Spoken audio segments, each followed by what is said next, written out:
사도행전은 전부 다 28개장으로 되어 있고 28개장 가운데서 가장 긴 장을 꼽자면은 사도행전 제7장입니다. 무려 60절까지 나와 있습니다.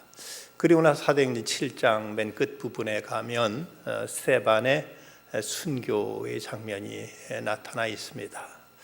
왜 스데반이 순교당했을까? 혹자는 말하기를 사도행전 7장 2절부터 54절까지 쭉 스데반의 긴 설교가 나옵니다. 그래서 스데반이 설교 길게 해가지고 돌에 맞아 죽었다고 이런 설이 있습니다. 혹시 이 자리에 돌멩이 가지고 힘은 안 계신가요? 스데반 원수들 앞에서도 하나님 말씀 담대히 증거하고 이제 신약 시대 최초의 순교자가 되죠. 스데반의 이름은 스테파노스, 면류관이라는 뜻을 가진 그 헬라어에서 유래되어서 그는 이제 하나님께로부터 그 이름에 부합되는 최초의 순교의 면류관을 받아서는 이런 영광스러운 죽음을 맞이한 것이 바로 스데반입니다. 스데반에 대해서는 사도행전 6장과 7장에만 기록되어 있고 다른 곳에서는 그에 대한 기록을 찾아볼 수가 없습니다. 스데반이 이제 성경에 나타나게 된 배경은 예루살렘 교회에서는 그 당시 유대인들이 전통이 그랬습니다만은 유대인들 가운데는 특히 그 동족에 대한 구제를 많이 힘썼습니다. 그 가운데서도 당시 남자들은 이런저런 일을 해서 먹고 살 수 있었지만 여자들, 특히 과부들은 어떤 전혀 생계의 대책이 없었습니다. 그들이 일할 수 있는 직장도 없었고 또 그들이 함부로 사회활동을 할 수도 없었기 때문에 과부들은 전혀 일할 어떤 이제 여건이 되지 못하다 보니까 과부가 되면 전혀 생활 대책이 서질 않았습니다. 그래서 그들이 생계를 위해서 유대 사회에서는 두 가지 구제 제도가 있었습니다. 그 가운데 하나가 소위 쿠파라고 해서 바구니라는 뜻을 가지고 있는데 매주 금요일이 되면은 바구니를 가지고 동네를 한 바퀴 빙 돌면서 어려운 이 과부들을 돕자, 그들 먹을 걸 좀 나눠주자 해서 이제 구제금을 걷어서 그들에게 이제 구제를 했습니다. 그들에게 일주일 매 하루에 2끼씩 일주일에 14끼분의 어떤 그 식사를 할 수 있는 이런 그 구제가 당시 보편적으로 이루어져 있었고 또 초대교회에서도 이제 이런 일이 그대로 이제 진행되고 있어서 그 사도행전 4장 34절 이후에 보면 그 중에 가난한 사람이 없으니 이는 밭과 집이 있는 자들이 팔아 그 판 것을 가져다가 사도들의 팔 앞에 두매 그들의 각사는 필요를 따라 나눠줌이라. 이제 저들에게 나눠줌으로 인해서 저들 가운데 가난한 사람, 핍전한 사람이 없었다고 이렇게 성경 말씀하고 있습니다. 이것이 이제 소위 쿠파라고 하는 바구니 헌금이라면, 구제 헌금이라면 또 하나 어떤 집에 화재가 나거나 어떤 이제 중병에 걸려서 도저히 이제 어떤 생존이 어려울 때 이런 때 어떤 비상 어떤 긴급 구호응급을 했는데 이것은 쟁반을 들고 다니면서 이제 구제했다고 해서 쟁반을 뜻한 탐후이라는 이런 그 구제 제도가 초대교회에서 보편화되어 있었습니다. 근데 이제 초대교회 예루살렘 교회에서도 이런 일을 이제 그 교회에서 전부터 행했는데 근데 예루살렘 교회의 구성원들을 보면 두 종류로 나눠 있었습니다. 한 종류는 그 원래부터 이제 그 이스라엘 땅, 그 팔레스타인 그곳에서 조상적부터 쭉 내려와서 살면서 히브리 말을 쓰고 있던 히브리파 유대인들이 있었고, 그 당시 로마라든지 또 헬라로부터 지배를 받았기 때문에 이런저런 이유로 고향을 떠나 멀리 외국에 나가 살다가 그들이 이제 명절이 되면 고향에 돌아와서 또 다시 이곳에 눌러 살고 있는 사람들이 있었는데 그들은 외국에 가서 오래 살다 보니까 그만 자기 모국어를 잊어버리고 그 당시 세계적인 보편어인 헬라어를 사람들이 많이 쓰고 있었습니다. 그래서 예루살렘에서 같이 살고 있긴 하지만 헬라 말을 쓰는 사람들과 있어서 헬라파 유대인이라고 이렇게 불렀습니다. 그런데 그 교회 안에서 교회가 수천 명씩 이렇게 늘어나고 있는 차에 그 교회 안에 제법 많은 이제 과부들이 있었고, 그래서 그들을 이제 구제하고 하는데 어쩌다가 그만 그 헬라파 과부들에 대해서는 구제금이 제대로 전달이 안 됐던 것 같습니다. 그러다 보니까 교회 안에서도 어떤 이제 갈등이 생깁니다. 이것은 의도적으로 그들을 뺏을 리가 있겠습니까만은 어떤 사무착오상, 어떤 실수로 인해서 헬라파 과부들한테는 구제금은 전달되지 않으니까 헬라파 유대인들은 그렇지 않아도 그들이 이제 예수 믿는다는 것 때문에 사회로부터 질시와 박해를 받고 있었는데, 교회 안에서까지 자기들이 차별받는다는 생각이 들게 되니까 그들 어떤 불만이 팽배했을 것이죠. 그래서 교회가 이제 어떤 갈등과 분열의 조짐이 생겼을 때 이 사실을 알고는 사도들이 이거 안 되겠다. 이제 앞으로는 이렇게 하는 게 좋겠다. 사도들은 말씀을 전하고 기도하는 일에 전념하고, 그리고 여기서 이런 일을 잘할 수 있는 사람을 뽑아서 계속 이 사람들로 하여금 이제 구제하고 봉사하는 일을 전담케 하자. 이래서 소위 7 집사가 이제 뽑혀지게 됩니다. 그 가운데 하나가 오늘 배우게 될 바로 스데반인 것이죠. 집사를 가르쳐 영어로 디컨이라고 하는데, 이 디컨이란 말은 헬라어의 디아코니아, 봉사한다 하는 뜻에서 나온 말로, 이 집사직은 이렇게 봉사하는 직, 섬기는 일을 하는 것이 바로 집사라는 말의 원 뜻이 여기서도 유래됐습니다. 여기서 이제 일꾼들을 뽑을 때 몇 가지 기준이 있었습니다. 그 첫째 기준이 뭔가 하면은 먼저는 이제 그들 가운데 이제 3절 6장 3절에 보면 형제들아 너희 가운데 성령과 지혜가 충만하여 칭찬받는 사람 7을 택하라. 우리가 일을 그들에게 맡기겠다 한 걸 보면 이제 3가지 조건이 여기서 이제 제시되죠. 첫 번째가 성령 충만한 사람이어야 된다는 것이 첫 번째 이제 그 조건이었습니다.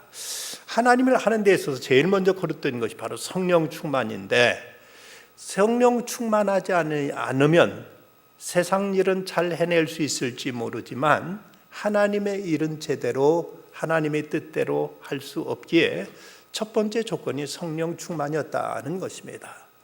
교회는 교회 나름대로 일하는 방식이 있습니다.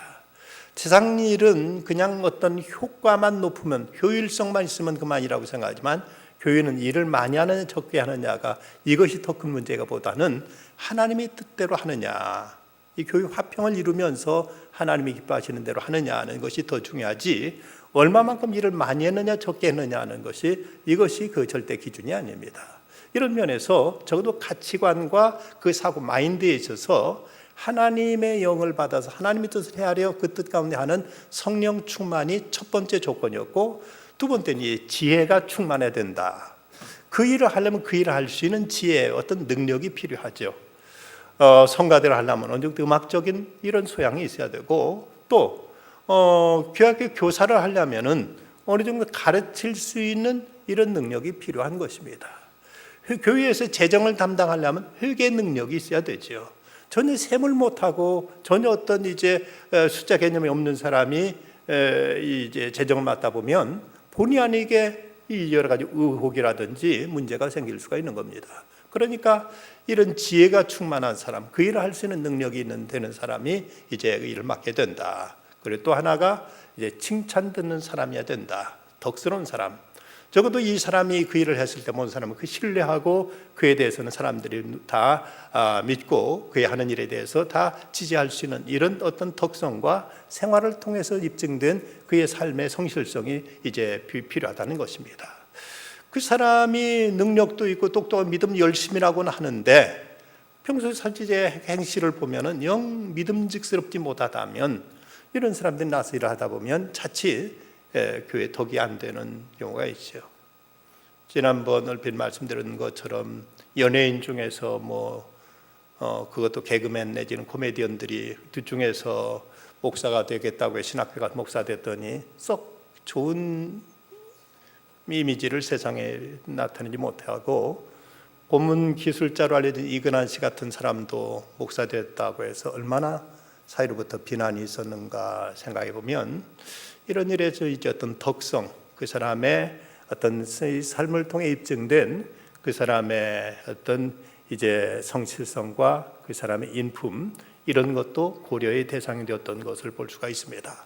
바로 그 가운데 하나가 이제 여기 스데반이었다면 스데반이 어떤 사람이었는가 하는 것을 우리는 익히 알 수가 있습니다.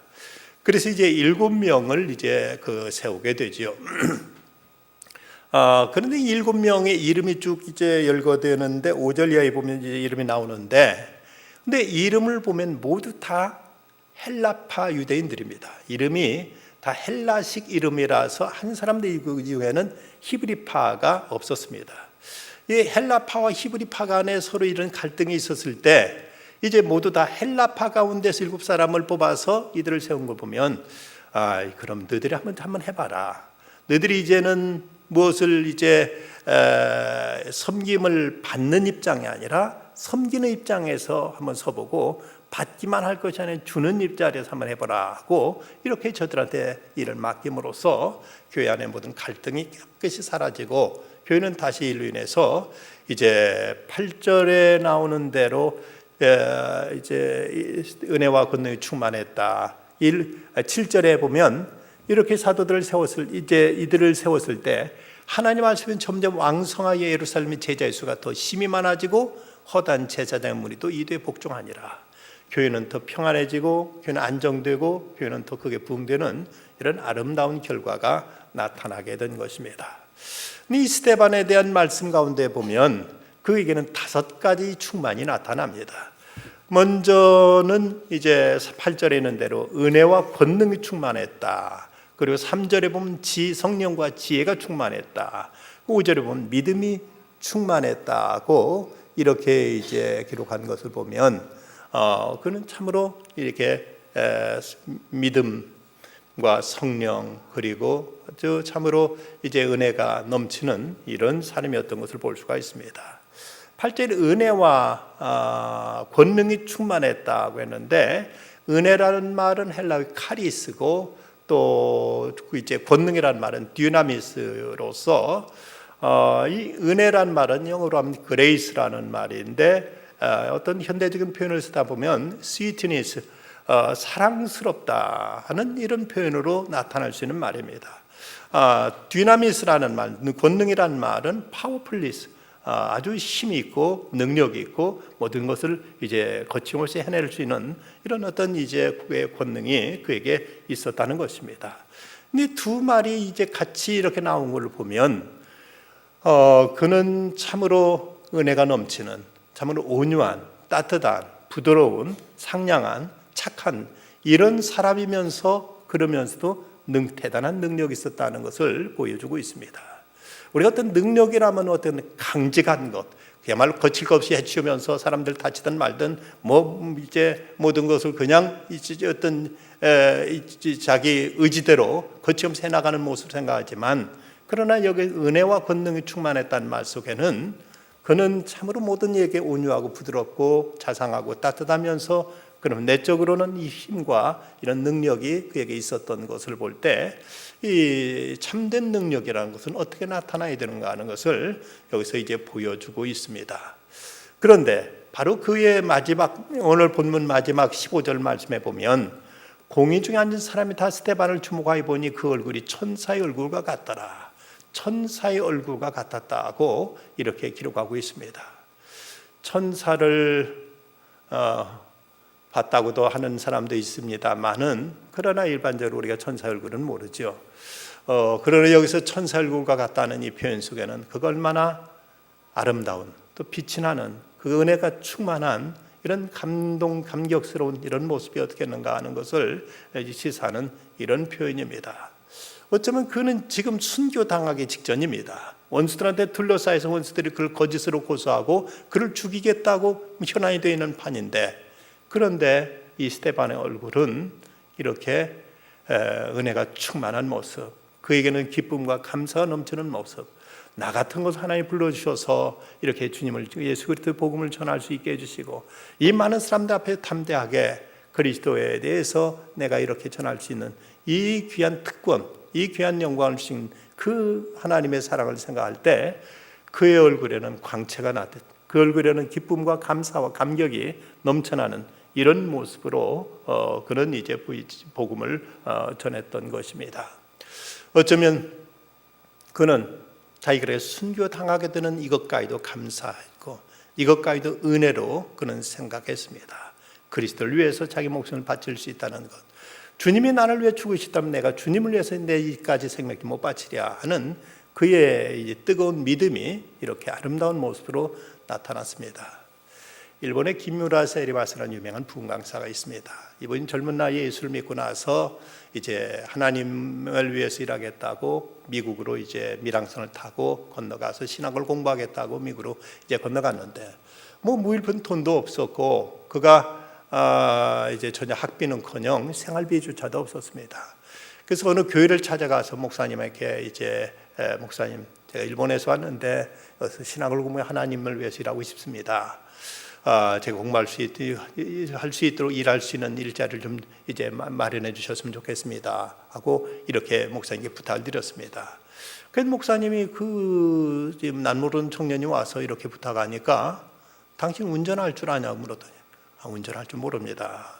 당신 정원 나무 잘 갖고 봤느냐고 하는 그거 안 해봤습니다. 당신 그럼 주방에 요리하고 접시 닦는 그런 거 해본 경험이 있느냐? 안 해봤다고 얘기합니다.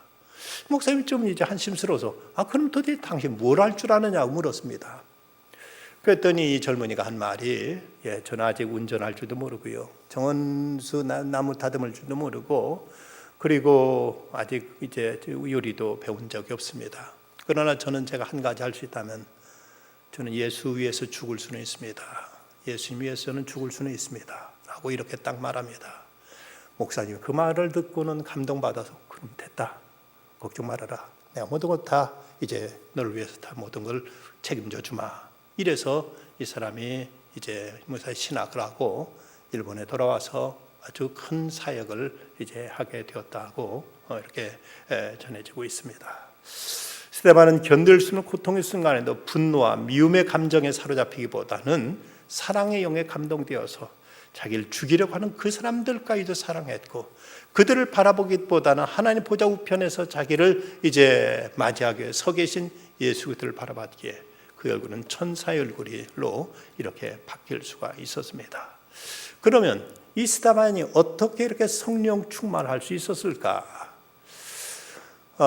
책임이란 말을 영어로는 responsibility라고 이렇게 말하죠. 근데 이 responsibility라는 말은 response, 응답이란 말하고 ability, 능력이란 말이 합쳐진 합성어입니다. 이것은 곧 우리가 하나님 명령에 바르게 응답할 때 그 명령을 수행할 수 있는 능력이 주어진다는 것을 시사하고 있습니다. 사도행전 5장에 보면 성령 받는 비결을 이렇게 말씀하고 있습니다. 5장 32절에 보면 하나님이 자기에게 순종하는 사람들에게 주신 성령도 그러하니라. 하나님이 자기에게 순종하는 사람들에게 주신 성령도 그러하니라. 하나님이 자기에게 순종하는 사람들에게 주신 성령도 그러하니라. 여러분, 우리가 혹시 성령 충만함 받기를 원하고 있지만 성령 충만함 받지 못하고 있다면 하나님이 주신 말씀 앞에 내가 순종해 왔는가? 하나님이 우리에게 준 명령 앞에서 우리가 그대로 지켜 준행하고 있는가를 스스로 돌이켜볼 필요가 있습니다. 우리가 능력이 없고 우리에게 어떤 일을 하고자 원하지만 어떤 거기에 합당한 어떤 은사가 없다면 그동안 하나님이 우리에게 주신 그 말씀들, 주신 뜻 앞에 얼마만큼 우리가 순종해 왔는가를 먼저 자문하면 많은 경우 거기에 그 대답이 나올 수 있으리라고 봅니다. 스데반은 하나님 말씀에 순종했고 순종하면서 원수들 앞에서 담대히 복음을 전할 때 그는 그 자리에 성령 충만하게 됩니다. 말씀에 이제 순종하고 그대로 자기 책임을 다하는 곳에 하나님의 능력, 하나님의 은혜가 이곳에 임하게 된 것입니다. 로마 제국의 박해가 극심하던 초대교회 시대 로마의 원형 경기장에 끌려가 순교를 한 성도의 유작시의 모든 신앙인들에게 이제 도전을 주는 이런 시가 남아 있습니다.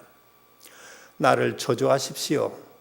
당신들이 나를 저주하면 할수록 나는 당신들을 사랑할 것입니다. 내게 침을 뱉어 보십시오. 그럼 나는 사랑의 숨결을 뿜어낼 것입니다. 나를 구타하십시오. 나는 신음소리로 사랑을 고백할 것입니다. 나를 찌르십시오. 나는 당신을 사랑한다고 절규할 것입니다. 나를 짐승의 먹이로 던지십시오. 나는 사랑의 제물이 될 것입니다. 나를 불태우십시오. 그럼 나는 사랑의 열기로 당신의 증오의 가슴을 녹일 것입니다.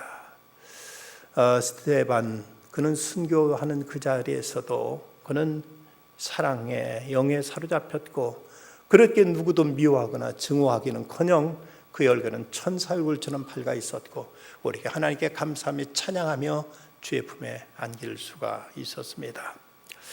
오늘 9절 말씀 보면 이른바 자유인들, 즉 구레네인, 알렉산드리아인, 길리기아와 아시아에서 온 사람들의 회당에서 어떤 자들이라 스데반과 더불어 논란할세.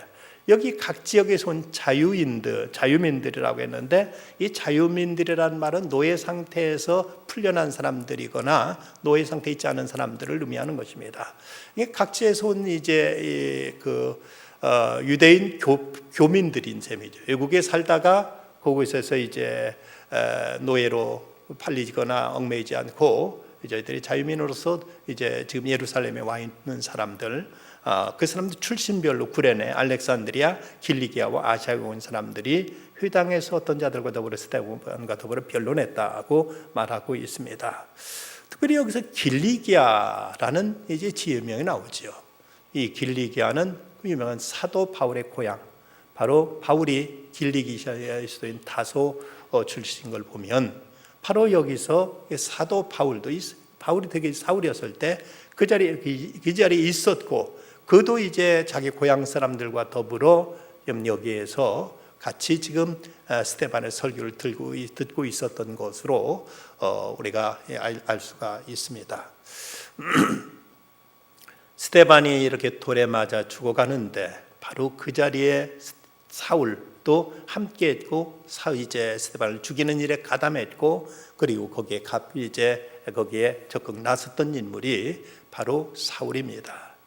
그런데 많은 성서학자들 한결같이 스데반의 죽음이 사도 바울에게 큰 충격을 주었다고 말합니다. 어떻게 돌에 맞아 죽어가면서도 자기를 죽이는 사람을 위해서 기도할 수가 있고, 또 그 얼굴이 천사 얼굴처럼 저렇게 빛날 수 있단 말인가. 지금 여기서 나름대로는 악에 바친 듯 이 사울이 그에게 돌을 던지고 그를 죽이는 데 앞장섰지만, 어쩌면 자기에게 지금 이제 받고 있는 충격, 이걸 애써 부인하기 위해서, 애써 이것을 이제 잊어버리기 위해서 그는 더 광분한 듯이 이 스데반을 죽이는 일에 바울이 더 난동했고, 더 여기에 적극적으로 가담한 것으로 이렇게 보여지고 있습니다. 나중에 바울이 쓴 13권이나 되는 신약에 나타난 바울 서신들을 보면, 그 바울의 신학은 바로 이 사도행전 7장에 나타난 스데반의 설교와 그대로 맥을 같이 하고 있습니다. 그래서 바울 신학은 바로 스데반의 설교에서 왔다고 성서학자들은 이렇게 말하고 있습니다. 그의 구약에 대한 해석이라든지 그 기독론이라든지 많은 것이 바로 스데반의 설교에서 이제 설교와 바울의 신학이 그대로 이제 그 공통점을 가지고 있는 걸 보면, 바울은 이때 그가 스데반의 설교를 통해서 받던 충격과 거기에 어떤 기억이 나중에 그의 신학에 고스란히 그대로 이제 스며들었고, 그것이 그렇게 나타났다고 이렇게 신학자들은 주장하고 있습니다. 화성 연쇄 살인 사건을 다룬 영화 살인의 추억이라는 영화가 이제 여러 해 전에 상영되었었죠. 근데 바로 사도 바울에게도 이 살인의 추억으로 평생 괴로워했다고 말합니다. 스데반이 돌로 내리침을 당해 살해되었을 때 사울은 현장에 있었습니다. 7장 58절에 보면 성 밖으로 내치고 돌로 칠세 증인들이 옷을 벗어 사울이라는 청년의 발 앞에 두니라. 이 사울, 그는 스데반의 죽음을 당연한 것을 여겼고 이제 그의 죽이는 일에 그는 앞장섰던 사람입니다. 그런데 그가 운명처럼 다메섹에 가던 도중에 예수 그리스도를 만나게 되고 여기서 그는 거꾸로지게 되죠. 그리고 그는 이제 자기가 얼마나 어리석었고 잘못 믿었는가를 알고는 완전히 그는 180도 그의 삶에 바뀌어집니다. 그리고 이전에 그렇게 교회를 박해했던 그것이 이제는 그리스도의 복음을 위해서 헌신적으로 그토록 그는 이제 열성을 다 자기 온 이제 피를 쏟아서 충성을 다했던 것이 바로 이제 사울, 후에 이제 바울이 되는데, 어쩌면 이 바울이 이렇게 이제 하나님 앞에 열성적으로 헌신했던 것은 늘 그의 뇌리 속에는 자기가 스데반을 죽인 것에 대한 죄책감, 그리고 스데반이 그토록 장렬하게 순교한 것에 대한 빚진 마음, 그가 마땅히 했지 하나님 앞에 더 오랫도록 남아서 쓰임 받아셔야 되는데 내가 무지해서, 내가 나빠서, 내가 악해서 그를 죽음에 몰아넣었다니 내가 그의 목까지 다해야 되지 않겠느냐 하고, 이래서 스데반의 죽음의 그림자가, 그 기억이 사도 바울의 마음속에 남아 있어서 어쩌면 이 때문에 더 그는 하나님 앞에 열성적으로 심혈을 다해서 충성했던 것이 아니냐 하고 이렇게 보여집니다. 이제 스데반이 순교를 당합니다. 이제 기독교 최초의 순교자가 되죠. 공회 중에 앉은 사람들이 다 스데반을 주목하여 보니 그 얼굴이 천사 얼굴과 같더라. 천사 얼굴과 같이 아름다운 모습. 저는 지금 이렇게 원수들이 자기를 죽이기 위해서 돌을 던지고 미워하고 증오하고 악담을 다 쏟고 있는데도 그는 예수 그리스도를 마음에 품었고 그리스도를 바라봤고 하나님의 영에 충만했기에 그는 거기서도 원수들은 미움은커녕 오히려 그의 모습은 밝게 빛나는 태양처럼 환하게 이제 이렇게 광채나듯 아름다운 모습으로 그가 이제 충만한 이런 천사 얼굴이 될 수 있었습니다. 우리가 어떤 표정을 짓고 살아가는가, 우리의 표정이 어떠한가도 우리가 생각해보고 또 자성도 해야 됩니다. 예수 믿는다고 하면 늘 찌푸린 얼굴, 늘 온통 근심 걱정에 사로잡힌 얼굴로 살아간다면 이 또한 우리가 회개해야 될 일입니다. 우리가 무엇을 생각하고 있고 우리에게 무엇을 담고 있길래 우리가 늘 그렇게 어둡게 살아갈 수 있는가? 때로는 물론 믿는 자에도 이런저런 고난도 있고 시련도 있고 실패도 있고 때로는 아픔도 있습니다.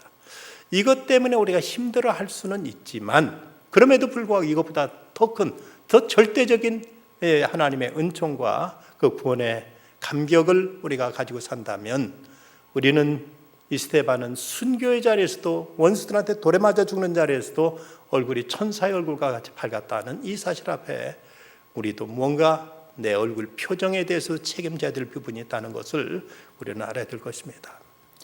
오래전에 미국의 몬태나주의 베노크에 살고 있던 몇몇 사람들이 금광을 찾으러 나섰습니다. 험한 산과 들을 지나서 너무나 힘들은 몇몇 사람 도둑에 쓰러지기도 했는데 인디언들이 공격해오면 좋은 물건과 말들이 모두 빼앗기게 하면서 다시 한번 저들의 영토에 들어오면 그제는 모두 다 죽이겠다고 협박도 했는데 그런 가운데도 이제 일확천금하겠다는 생각으로 이리저리 다니며 금강을 이제 찾아 헤맸는데 가던 일행 중에 하나가 길거리에 있는 돌멩이를 하나 보고는 문득 집어들고 살펴봤더니 여기에 금이 많이 들어있는 것이 보였고 그 일대가 많은 사금이 널리는 걸 보았습니다. 정신없이 여기서 이제 금맥에 이제 금이 섞여있던 금광석을 이제 막 찾아서 자료에 담고 했는데 자기들이 장비도 없었고 운반 수단도 괜찮지 않았기 때문에 우리 집에 돌아가서 마을에 돌아가서 제대로 이제 마차도 가지고 거기서 캘 수 있는 도구도 가지고 준비해가지고 또 식량도 가지고 오자 하고 그리고 이제 다들 거기를 대충 이제 덮어놓고 그리고 고향으로 돌아왔습니다. 돌아오면 자기들끼리 이제 그 약속을 절대 누구한테도 우리 금맥을 발견했다는 얘기 절대 하지 말자. 절대 우리 아무한테도 이제 얘기하지 말고 조용히 가서 우리가 준비해가지고 이제 돌아오자 하고 이렇게 약속을 갔습니다. 그래서 그들이 돌아가가지고는 이제 모든 건 다 준비해가지고 길을 떠나는데 이게 웬걸 한 100명가량에 드는 동네 사람들이 다 따라 나서는 겁니다. 아니 이거 어쩌된 셈인가? 누가 이것을 이 비밀을 알렸단 말인가? 아무도 비밀을 알린 사람이 없었습니다. 단지 그들 얼굴 표정이 말하고 있었습니다. 금광을 찾았다는 그들의 그 얼굴 모습이 바로 그렇게 기쁨이 있었고 그들에게 그런 어떤 희열, 그들에게 어떤 환한 어떤 희망찬 그런 모습이 모든 사람들이 그대로 말해주고 있었던 것입니다. 세상에 금맥 하나 찾아도 이렇게 얼굴이 누구에도 감출 수 없는 어떤 기쁨이 나타나는데 우리가 진정 하나님의 은혜를 제대로 체험하고 그분의 은총을 우리가 경험하고 산다면 우리는 어떤 상황에서도 설사 정말 스데반처럼 돌에 맞아 죽는 이런 상황 속에서도 우리가 기뻐할 수 있어야 되지 않을까 생각합니다. 스데반에겐 살아야 될 이유가 충분히 있었기에 우린 그가 죽임당한 것을 왜 하나님 허락하셨는지에 대해서 궁금해하기도 합니다. 그러나 그의 기도와 그의 죽음을 통한 증거는 대부분의 사람들이 살아서 이룰 수 있는 것보다 훨씬 더 많은 것들을 이루었습니다. 스데반에게 그의 죽음은 대관식을 뜻하는 것이었고 그는 자신의 면류관을 받는 순간이었습니다. 스데반은 그를 비난하고 죽인 사람들에게 잊을 수 없는 그리스도와 같은 사랑을 보여주었고 그것은 그 자리에 서 있던 박해자 사울에게 깊은 영향력과 그에게 어떤 충격을 주었던 것이 분명합니다. 나중에 바울은 스데반의 죽음에 대해서 이제 사도행전 22장 20절에 이렇게 말합니다. 또 주의 증인 스데반이 피를 흘릴 때 내가 곁에 서서 찬송하고 그 죽이는 사람들의 옷을 지킨 줄을 그들도 아나이다라고 이제 스데반의 죽음에 대해서 그는 늘 기억하고 있었던 것을 이 자리에서 다시 한번 얘기합니다.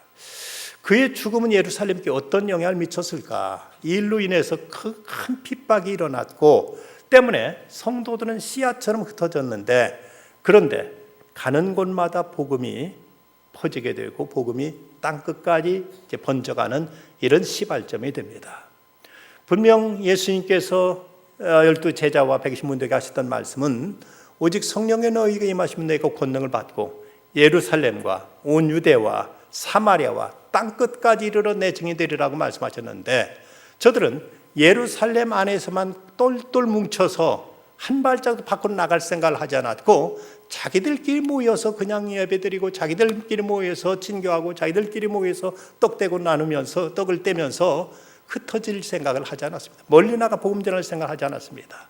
그때 바로 이 스데반의 사건을 이제 기점으로 해서 예루살렘 교회에 놀라운 무슨 박해가 몰려오게 되니까 뜨거라 하고는 저들은 뿔뿔이 흩어져 가는데 바로 저들의 흩어짐을 통해서 복음이 세계로 이제 퍼져나가게 되는 이런 이제 촉매, 이런 시발점이 된 것입니다. 그렇다면 이 스데반의 죽음은 결국 무가치한 죽음이 아니라 복음을 세계로 확산시키는 하나님의 섭리 속에 이루어진 위대한 하나의 사건이었던 것입니다.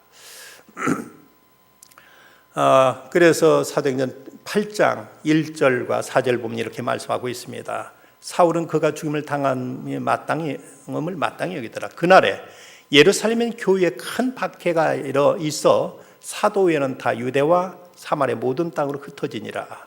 그 흩어진 사람들이 두루 다니며 복음의 말씀을 전할세. 그래서 복음이 이제 확산되어 가는 것을 보게 됩니다.